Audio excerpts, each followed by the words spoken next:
O Código Aberto está no ar para mais uma semana, para mais um encontro de estudos, onde nós temos a oportunidade de olhar para o texto bíblico, olhar para a Bíblia de forma bem especial para o livro de Atos dos Apóstolos. Seja mais uma vez bem-vindo. Você tem um espaço aqui não apenas para ouvir aquilo que a gente está falando, mas também através das redes sociais do Código Aberto, falar daquilo que isso tem significado na sua vida e até mesmo dos pontos em que você talvez não concorda ou de alguns aspectos que nós talvez não conseguimos cobrir na nossa discussão aqui. Você entende que são importantes, você pode colocar lá, com certeza isso também vai beneficiar a vida de outras pessoas que passam pelas nossas redes sociais. Nós estamos no nosso 8º encontro, é o 8º programa já dessa temporada. A gente já está nessa reta final, falta muito ainda para uma reta final, mas a gente já está na segunda metade da nossa temporada.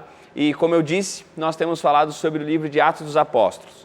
O livro de Atos dos Apóstolos a gente entendeu e tem isso mais ou menos como um consenso da comunidade cristã, os comentaristas bíblicos, que é um livro escrito por Lucas, que também é autor do Evangelho de Lucas. É um autor não judeu, escreve pensando em uma pessoa, talvez, um gentil, que é Teófilo, e a gente tem aprendido muito com isso, tem aprendido muito com o livro de Atos, tem aprendido muito com as experiências da igreja primitiva, e a gente tem tentado aqui, o nosso esforço é aprender essas lições e tentar aplicar para que faça sentido na nossa vida, nas comunidades que nós fazemos parte e na sua vida também, na comunidade onde você está inserido, se é que você está inserido em alguma comunidade religiosa. Se não, mas que isso sirva para você também se motivar a participar de uma comunidade, a participar da vida de uma igreja, mas participar seguindo esses princípios, seguindo os princípios de dar espaço, liberdade para o Espírito, de viver a missão, como nós falamos também no nosso último encontro. Nós temos aqui os nossos convidados. Oi, Alana. Oi, pastor. Você está bem? Eu estou ótima. Então tá bom. Graças Alana, a Deus. Alana, você está curtindo esse momento? O que você está achando? O que você ouviu daqui até agora desses nossos encontros todos? O que você ouviu que te marcou, que foi mais interessante? Eu estou curtindo tudo. Tá sendo muito legal. Eu já gosto muito de Paulo, a gente está reforçando bastante sobre ele. E sobre a questão da justificação mesmo pela fé e não pelas leis, é um assunto que eu gosto bastante. Está sendo bem proveitoso. Legal. Posso mandar um beijo? Pode. Um beijo especial para Arlete, que é a culinarista do programa Vida e Saúde. Sim, Arlete. E ela me colocou na forca, disse que se eu não mandasse um beijo para ela, eu ia ficar complicada lá. Então, um beijo para ela. Então, eu vou também mandar um beijo para a Arlete. E, Arlete, sempre muito obrigado por nos alimentar quando a gente está aqui. Muito obrigada. Comidas saudáveis e maravilhosas. A Ilana também, que já foi produtora e trabalhou na produção do Vida e Saúde, também está mandando um beijo para a Arlete. Arlete, continue nos alimentando. Obrigado, obrigado, Alana. Isa? Tudo certo, pastor, graças a Deus. Eu estou bem também. E uma pergunta para você, daquilo que a gente já falou, o que você pensa como sendo algo que você ouviu aqui, que ficou marcado para você, tem sido marcante para você?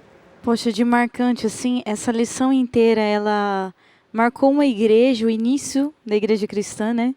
E, na verdade, ela é uma doutrina, né, como alguns gostam de chamar, ou, na verdade, é uma análise que precisa ser resgatada hoje, como nós, como igreja, né? Eu creio que essa união, essa oração e esse chamado para o Espírito Santo é o que a gente mais precisa, entre tudo, né? Já que ela não mandou um beijo, também quero mandar um beijo aqui, que é para 2 amigas minhas, a Jusnara, minha colega lá, filha de pastor, e também a Geisa, que é uma amiga minha, que a gente tem um ministério de intercessão uma pela outra pelo WhatsApp. Isso é bem bacana, a gente vai enviando áudio, a gente vai orando uma pela outra. Que legal, vocês enviam áudio da oração. Da oração. Já que não tem tempo de se encontrar, né? De alguma forma tem que ter. Quando a oração gravada, tá tudo certo. Exatamente. Beleza, muito bom. Pastor Binho, e você? Tá bem? Estou bem, estou feliz, estou aprendendo muito com os meus amigos, todos amigos, né? Todos amigos.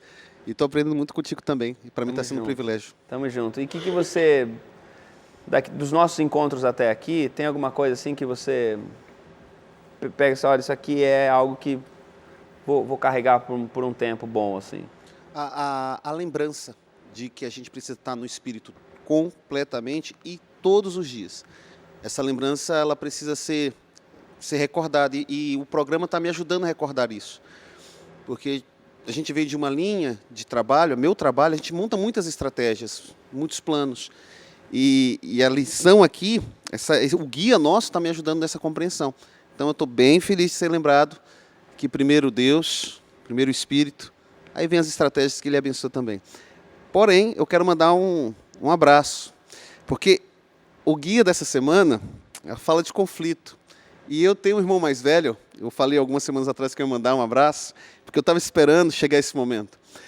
Irmão mais velho, irmão do meio sempre dá conflito, mas o meu pai, como um bom pai, cuidou da gente e orientou a gente, manteve a gente na unidade. Então eu quero mandar um abraço para o meu irmão, Edmar Júnior, é diretor da escola do CEAMA ali em Brasília, hiper competente, um dos melhores profissionais que eu conheço, um administrador por excelência.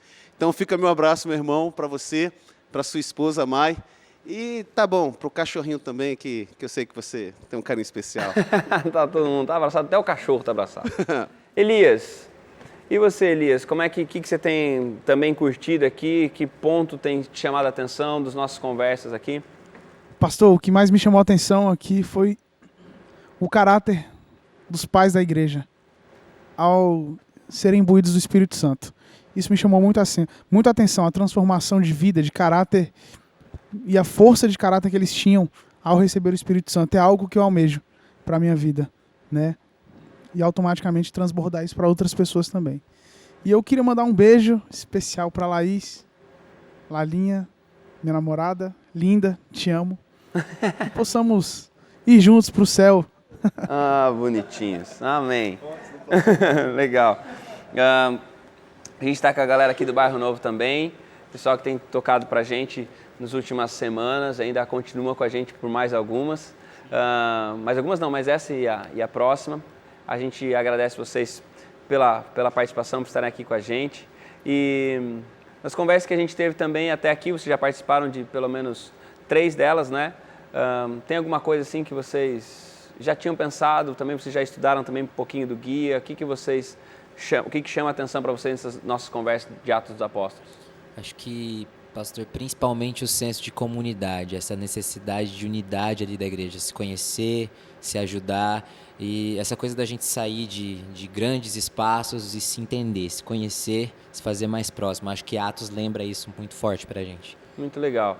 Realmente, essa é uma das características, eu acho, das mais marcantes mesmo, né? Essa vida em comunidade, esse pessoal junto. E é isso que a gente deseja para você também que está aí em casa, para você que está aí acompanhando, que faz parte de uma comunidade.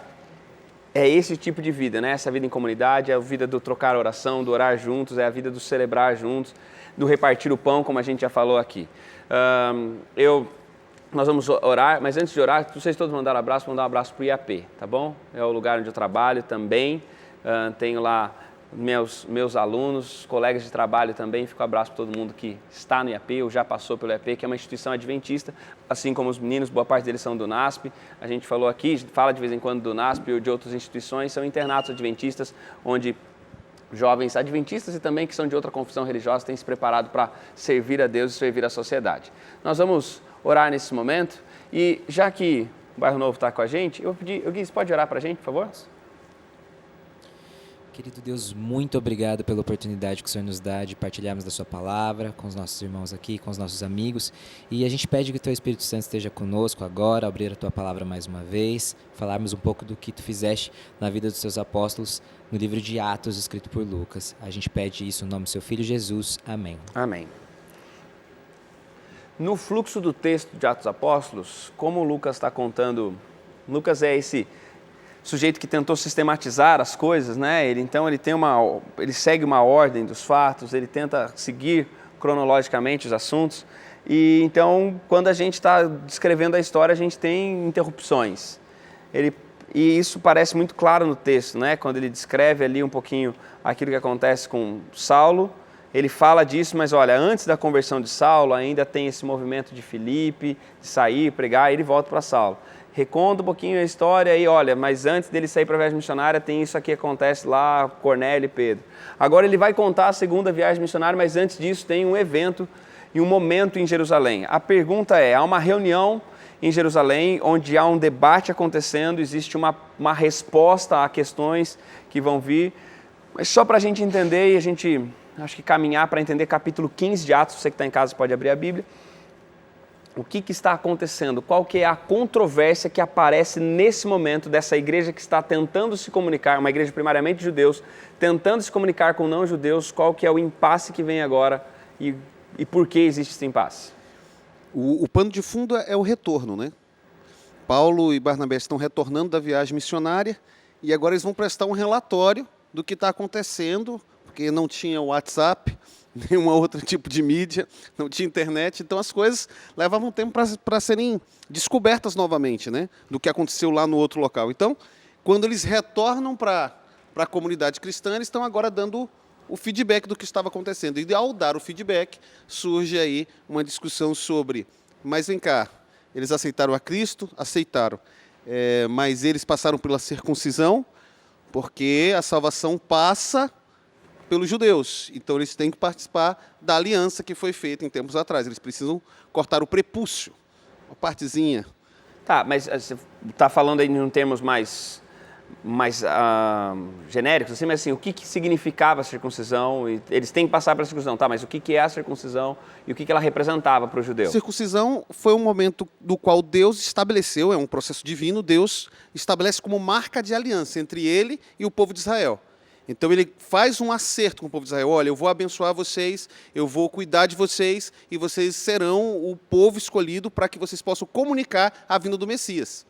Então ele faz essa aliança. A grande questão é que a gente está aqui tendo, e aí é o choque, a confusão entre a aliança sendo considerada um aspecto de salvação, já que ela não é um aspecto de salvação, ela é um contrato de trabalho, poderia colocar assim.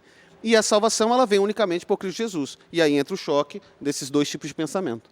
Exatamente, pastor. Lá em Gênesis, no capítulo 17, verso 9 e 10, institui-se a circuncisão, né?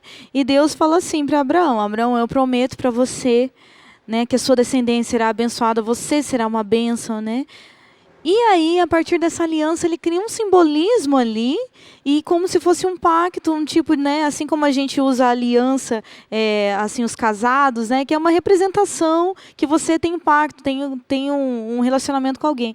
Então, na verdade, a circuncisão era um simbolismo daquela promessa divina de que Abraão seria pai de muitas nações, que essas nações seriam, né, abençoadas ali na nação de Israel. Só que aí, em Atos capítulo 15... no verso 1 diz assim, que alguns indivíduos desceram da Judeia e começaram a ensinar os irmãos o seguinte, se vocês não circuncidarem, segundo o costume de Moisés, vocês não podem ser salvos. Então, será que o que Deus quis deixar como simbolismo realmente era necessário para a salvação de pessoas? O que eles não entendiam é que isso que Deus tinha deixado para eles, essa questão da circuncisão, foi dado para um povo em uma época. Eles não conseguiam entender que depois que houve a morte e tudo mais, a morte de Jesus, isso acabou. Eles não conseguiam entender que aquilo era para o povo de Moisés naquela época por causa do acordo que eles fizeram com Deus. Eles achavam que aquilo ainda estava em vigência e que eles teriam que continuar fazendo isso, senão eles não seriam salvos. Mas pensar dessa maneira, Lana, e eu abro também para os demais, pensar, tá, então esse aspecto não precisa mais ser considerado. Por que esse aspecto, então, agora não precisa mais ser considerado e outros aspectos que também surgem no mesmo contexto de aliança ainda precisam ser preservados? Como é que a gente traça a linha de que, olha, isso aqui ainda vale, isso aqui não vale mais? Como é que a circuncisão deixou de existir? Essa talvez seja uma questão importante. A circuncisão não é mais necessária, não existe mais circuncisão? É isso? Ou a gente tem alguma coisa que... Não, é isso mesmo, Thiago. A circuncisão deixou de ser a validez. A única valida que tem agora para eu ser salvo é eu crer. Então não preciso mais de nenhum aspecto ou nenhuma prova física ou comportamental. Veja, não estou falando dos frutos, eu estou falando do processo inicial de ser aceito por Cristo. A única coisa que eu preciso é aceitar que Cristo Jesus morreu na cruz por mim. Isso não quer dizer que eu deixo de aprender, isso não quer dizer que eu paro de cumprir a lei de Deus, mas para a salvação, a única coisa que eu preciso é aceitar a morte de Jesus Cristo no meu lugar. Ponto. A questão da circuncisão é um aspecto que tinha a ver com a salvação e tinha a ver com a distinção de povo. Quando acaba, a gente não pode também eliminar tudo. Você vai pegar o Velho Testamento, tem 613 leis. Existem leis sanitárias. Então eu falo assim, não, acabou aqui, Jesus morreu, eu não preciso mais das leis sanitárias. E imagina, naquele período, a gente tem outras leis voltadas para o benefício do tempo do Espírito Santo. Leis voltadas para o que eu como, o que eu não como, que não tem a ver com o processo de salvação, tem a ver como eu vou preparar o meu corpo, a minha mente, para receber a orientação do Espírito Santo. E aí eu me abstenho dessas atividades, porque elas são erradas por si. Elas não estão interligadas, mesmo que elas tenham surgido dentro no mesmo período, já que era o período de orientação da formação do povo de Israel.